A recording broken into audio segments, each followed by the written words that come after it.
Welcome. We're here today. I'm here today with John Harris in memory of the Reverend and Honorable James Mobley. Here just to remember and celebrate his life and his contributions to our diocese, our nation, our communities. John, thank you for being here today and sharing your reflections of your dear friend and colleague. Thank you, Amy. So I wonder, let's just, please share what is on your heart and mind as you reflect on his life and his Well, service. Jim, as I call him, we go way back. Jim was a member of St. Simon's Church when I joined St. Simon's in 1963.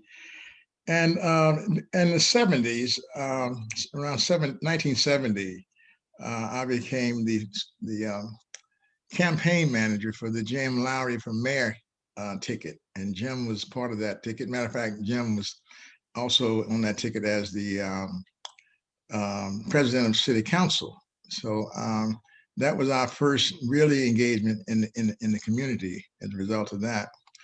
Jim is also the godfather of my daughter, who attended Sunday school at St. Simon's, and Jim became her goddaughter, her godfather. And every time I see him, he's always asking me about Pam, my daughter. But the campaign that we got involved in saw that we elected the entire ticket, Jim Lowry as mayor and Jim Mobley as the president of council. Jim had previously served on the Lincoln Heights School Board up until 1972, before the Lincoln Heights school system merged with the Princeton School District. And during his tenure as mayor and also a tenure as city manager, we were very successful, I think, in bringing curb gutters and sidewalks to Lincoln Heights under his leadership. And we also, through the diocese, through major federal savings and loan, which was a Black savings and loan in the community, we did a link deposit, and we were able to build 26 houses in Lincoln Heights and Woodlawn during that time in the 70s. And in 1974, Jim led the charge to draft the necessary legislation and bylaws for Lincoln Heights to become what is a charter form of government. That would enable Lincoln Heights then to have professional management, so you can hire a city manager and move away from what was called the strong mayor form of government.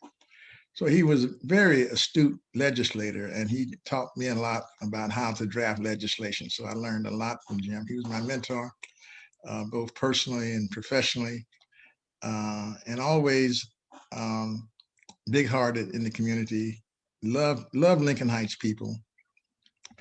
And a couple of weeks ago, when I learned of Jim's passing, it was during Sunday morning service on Zoom, and Pastor Mary announced that Jim had passed that morning. And I went through some very emotional turmoil for about 24 hours, and I didn't understand what was going on with me. And so I shared that with my wife, Alice, and she suggested that I call Bishop Baxter. Bishop Baxter is the retired bishop of the Diocese of Central Pennsylvania, who also served with me when I was the president of Union Black Episcopalian. He was the chair. So I called Bishop Baxter and shared with him what Jim had passed and who he was and what I was going through. And Bishop Baxter reminded me that Bishop John Burgess, who had also been a rector at St. Simon's, was the first Black bishop of color of a jurisdiction of the diocese in the Episcopal Church. By the way, Jim was the first Black deacon to be ordained in the Episcopal Church, and that happened in 1975. So while he was mayor, he was also studying to be a deacon in the church. So he served both in the church and in the community.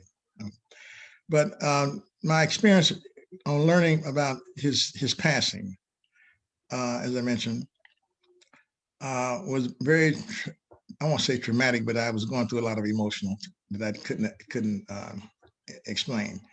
Well, it turns out that Jim had sent me a manuscript about 3 years ago of his life.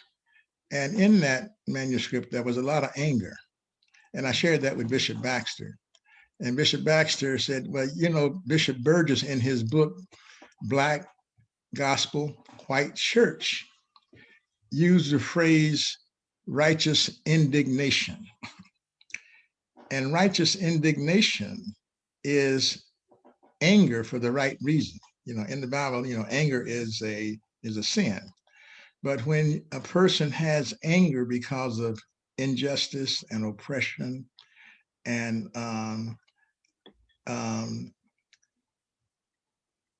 things that hurt human beings, that kind of anger was considered to be righteous indignation. So I have concluded that my friend Jim Mobley exemplified righteous indignation. And I just want to say to the family, Cheryl and the family, carry on the legacy of generosity and identifying with the poor. That was Jim's legacy to us. And I'm very grateful to have had him in my life as a mentor, teacher, friend, colleague. God bless you, brother. Rest in peace.